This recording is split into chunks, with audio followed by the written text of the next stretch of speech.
Bismillahirrahmanirrahim. Assalamualaikum warahmatullahi wabarakatuh.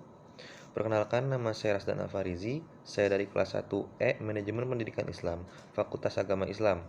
Untuk kesempatan video kali ini, saya akan menjelaskan beberapa pemahaman-pemahaman dasar, yaitu yang pertama dari Artificial Intelligence, yang kedua ada blockchain, yang ketiga ada cloud computing, yang keempat ada data analitik. Baik, yang pertama ada Artificial Intelligence atau bisa kita singkat AI. Artificial Intelligence secara singkat bisa kita menurut saya adalah simulasi kecerdasan manusia dalam mesin yang telah diprogram untuk mengikuti kepintaran manusia dan meniru tindakannya. Seperti itu. Jikalau kita pertanyakan gitu, tujuannya untuk apa sih Artificial Intelligence ini?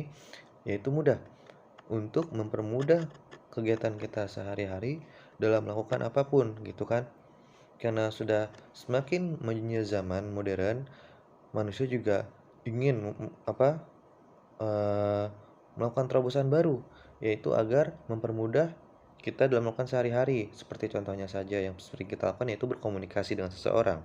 Nah, berkomunikasi seseorang mungkin pada zaman dulu jarangnya orang mempunyai handphone.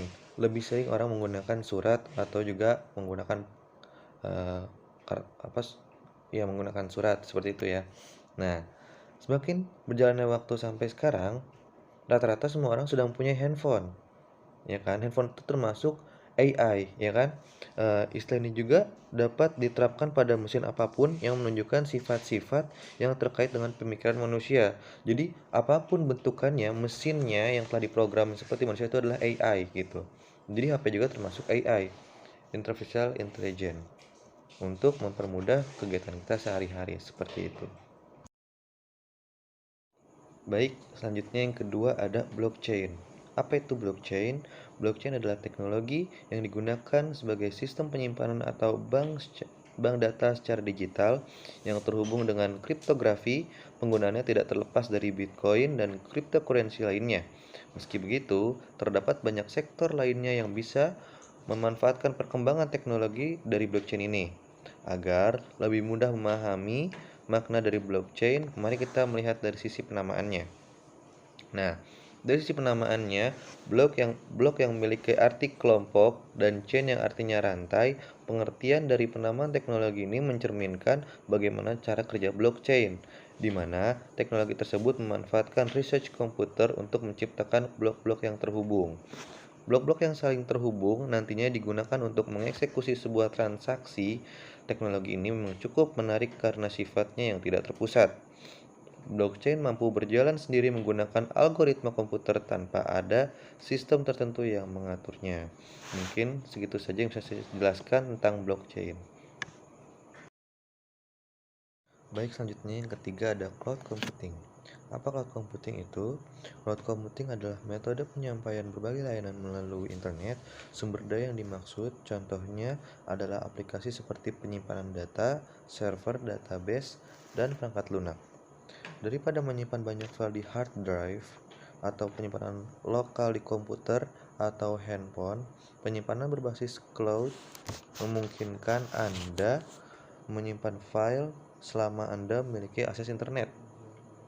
Cloud computing merupakan opsi yang populer karena memiliki banyak keuntungan seperti irit biaya, meningkatkan produktivitas, dan juga kecepatan, efisiensi, performa, dan keamanan.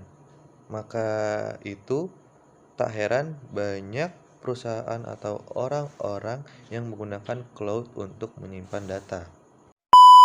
Pas dari itu, cloud computing memberikan serangkaian fungsi kepada para penggunanya, yaitu yang pertama, contohnya email, layanan Zebra Mail. Selanjutnya, penyimpanan, backup, dan juga pengambilan data. Yang ketiga, membuat dan mengetes aplikasi. Yang keempat, menganalisis data. Yang kelima, streaming audio dan video. Mungkin itu penjelasan cloud computing. Baik, selanjutnya yang keempat ada data analitis. Data analitis dapat diartikan sebagai serangkaian aplikasi mulai dari basic intelligence, resorting, dan online analytical processing, dan beberapa fitur analitik lainnya. Data analitik juga bisa diartikan sebagai proses yang bertujuan untuk mendapatkan kesimpulan dari informasi data. Teknologi ini banyak digunakan di industri komersial karena dapat membuat perusahaan lebih mudah dalam mendapatkan hasil akhir yang baik dan akurat. Teknologi ini dapat membantu perusahaan untuk meningkatkan pendapatan, mengoptimalkan program pemasarannya, dan juga meningkatkan layanan bagi para pelanggan. Dengan demikian, bisa dikatakan kalau data analitis ini mampu meningkatkan performa bisnis sebuah perusahaan. Kira-kira apa saja sih kegunaan data analitis bagi perusahaan? Yang pertama ada mempermudah memperhitungkan statistik. Selanjutnya ada menjadikan waktu perhitungan semakin efisien. Yang ketiga memberikan solusi untuk keuntungan bisnis. Yang keempat hasil perhitungan yang akurat dan reliable. Yang kelima dapat membantu riset pasar dari sebuah bisnis. Mungkin itu saja yang bisa saya sampaikan. Kurang lebihnya mohon maaf. Wabillahi taufiq wal hidayah. Wassalamualaikum warahmatullahi wabarakatuh.